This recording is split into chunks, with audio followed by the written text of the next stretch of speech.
Shields up, Ironbreakers. Wyrmstake here coming at you with another video. Welcome back to Monster Hunter, and today I would like to talk about the Gunlance in Iceborne. Now, I know some of you were expecting me to do an individual video for each of the weapons in Iceborne. However, the time investment required for me to actually do that turned out to be a little bit too much, particularly when in a couple of months, when the game actually releases, I'll probably be doing updated versions of my tips videos, so I'll have to go through this process all over again, and I don't want to burn myself out. So instead of that, I did do a live stream last week. In case you guys missed out on that, I'm going to put a link somewhere in here. And I know that some people are going to look at that, Wyrmstake, that's like a 4-hour live stream, dude. I don't want to watch no 4-hour live stream. Yes, this is why there is a pinned comment there with timestamps for each individual weapon. It probably takes me about 10 minutes to talk about each weapon and show you guys a significant chunk of gameplay with each weapon in Iceborne. So that is like the easiest way for you to get my opinion on each of these individual weapons. However, having said that, there are a couple of weapons that I do want to discuss a little bit more in depth. And the Gunlance is actually one of them. And some of you guys might be wondering, what's so special about the Gunlance? Well, the Gunlance was actually the first weapon that I mained in a Monster Hunter game, because the first Monster Hunter game that I took seriously was Freedom Unite, but it was a long time after Freedom Unite had come out.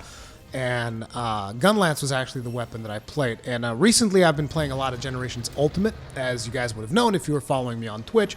But in GU, I've been playing a whole lot of Lance. And Lance has been a lot of fun. But yesterday I was like, man, I really want to do something a little bit more stylish. And so I was like, man, I should probably get into the Gunlance. And then I was looking at weapon tier lists. And apparently the Gunlance is the worst weapon in Generations Ultimate. And as opposed to what a reasonable person would do, right? Which is like, man, that's the worst weapon. You probably don't want to mess with that, right? No, I was the exact opposite. I was like, dude, and it's the worst weapon on top of it. It's perfect. So yeah, I started playing Gunlance in Generations Ultimate. And that's why today when the beta opened up again, I was like, dude, I really got to master the Gunlance, get in there, and really start getting better at Gunlance. And so I played a whole lot with the Wormstake Blast, which is the Gunlance's new move. And this is actually something that I want to get you guys' opinion on. I really want to know, all of you guys out there and girls that play Gunlance, I would like to ask, how do you guys feel about Wormstake Blast? Like, legit, just go into the comment section. Let me know what your opinion is on Wormstake Blast, because it is essentially the only real new move that we have with the Gunlance. Sure, we can fire our Slinger. We don't really have Slinger Burst, which a lot of the other weapons do have, but I'm not really super salty about that. Because you still have the full use of the Clutch Claw, and I use Clutch Claw whenever I can, pretty much. As a matter of fact, I use Clutch Claw much more than I should. A lot of the times I will take dumb risks for the stylishness of jumping into the monster and blasting a shell round into its face. So I use a lot of that. But ultimately, the main thing that we are getting is the Wormstake Blast. And now, I would like to provide my own feedback on the Wormstake Blast, which I think is kind of weird, because like if you read the description of it in the Hunter's Notes, it actually says, load Wormstake Blast while pressing L2 to aim the Slinger, press triangle and circle will load the powerful Wormstake Blast. This attack requires Slinger ammo, and all ammo will be used. Once loaded, the attack will change depending on the amount and type of Slinger ammo loaded. And I'm just like, the attack will change. The attack doesn't change at all. The attack is always the same thing. You attach that thing to the monster, and whenever you shell it, it deals additional damage to the monster. I think it's probably like a certain percentage or whatever. I don't know what the exact number is. But usually on the shells that we get from the Gunlance that we're given, it's about 40 per hit of your Wyvern's Fire, which your Wyvern's Fire is hitting for about 96 to 97, and then you get 3 procs of 40 damage for the 3 procs of Wyvern Fire. So it comes down to about half. However, if you're doing Slam Burst, your shells will hit for like 26 to 29, and the Wormstake Blast itself will deal about 16 to 19 damage, somewhere along those lines. So it's not like it's a hard percentage. It's more like it depends on the type of attack that you are doing. Focused shells will also deal a different value. as well as the Wyrmstake itself, because you can still ram the Wyrmstake into the Wyrmstake blast, and the final explosion will also deal like 30 damage or something along those lines.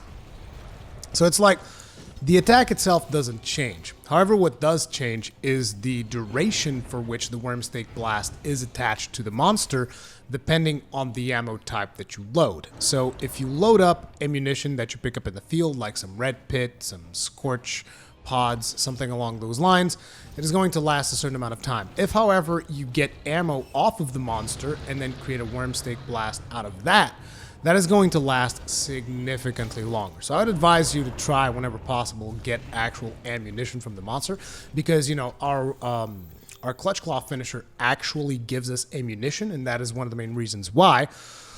And that will last significantly longer. Now, having said that, you know, it would have been cool if this attack actually changed with the ammunition. So say, for instance, hey, you load Thorn Pods in here, and your Wyrmstake blast is going to deal KO damage. You know, that'd be really cool.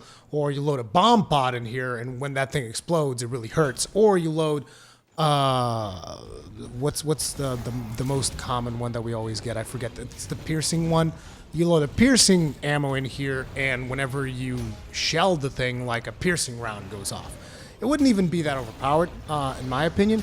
But either way, basically it's always the same explosion that you are getting. So it would be cool if it would change a little bit. And I know that this is one of those things where, it's one of your favorite weapons, so naturally you want it to be better. It's like, to be honest, I don't even mind all that much. I think the Wyrmstake blast is okay. The one thing that does bother me, like really bother me, is the range of it. There's a lot of times where I kind of felt like the shelling should have hit the Wyrmstake blast. Like it was really right next to it, and it doesn't proc. And it's very frustrating because it is a bit of a process to actually set up a Wyrmstake blast and jab it into the monster because of how slow the animation is and how long you're left open, particularly on some really aggressive monsters like the Nargacuga, the Tigrex that we got to fight in this beta. You really do feel those moments of vulnerability when you're just like, oh, here it comes, the Wyrmstake blast. And then you're like, oh crap, and now I'm going to be open for attacks for like half an hour while the monster is like, I think Tigrex was even just like rubbing his hands. Every time I was going into Wyrmstake Blast, the Tigrex was just going like, he was just going like, getting ready to go insane on me, pretty much.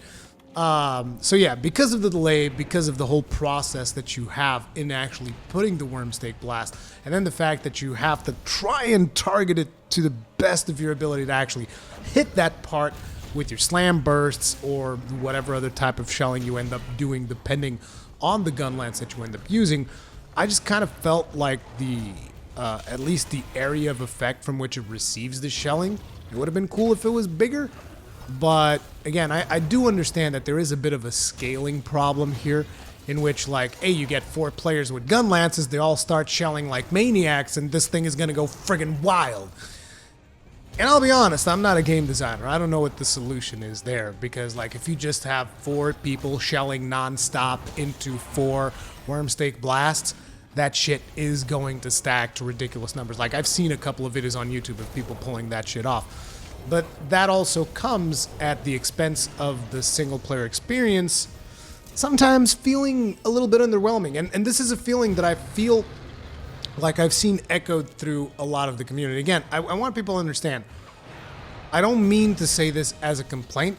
This is more something of me. I want to know from you guys, if you guys have used this, I want to get a feel for what the community thinks about this particular ability. I'm just curious more than everything, because it's like, if most of you come out and say, nah dude, it's perfectly fine, it works great, I'm gonna go ahead and adapt. Like that's pretty much what I've been doing. I've killed Tigrex in some pretty decent times earlier today. I've killed Nargacuga, so I'm adapting to it. And we don't even have artillery, so we haven't even seen like the full power of the Wormstake blast per se. So for all I know, once we put 3 artillery into this thing, it becomes ridiculous. You know, we just don't know. It would be great if we had artillery to test it out, but we don't. Instead we have capacity. I'm just like, really? Why'd you give me artillery instead of capacity so that I can actually deal some damage with this friggin' thing? But either way, I will tell you what, it is an extremely fun skill to use when you're able to pull it off properly. Earlier today, I actually jabbed it like right into the nostril of a Jagras. Like, I don't know how many of you remember, but back in the day when they showed us the original Wormstake cannon, which you actually put the Wormstake like into the monster. In the video that they showed they showed a great Jagras getting that thing slammed like right into his face, and it went right into his nostril. And at the time, I didn't know what the name of the move was, so I just called that the nostril blaster. And today, I actually came full circle because I actually jammed the Wormstake blast into the nostril, and he was walking around with this big thing in his freaking nose.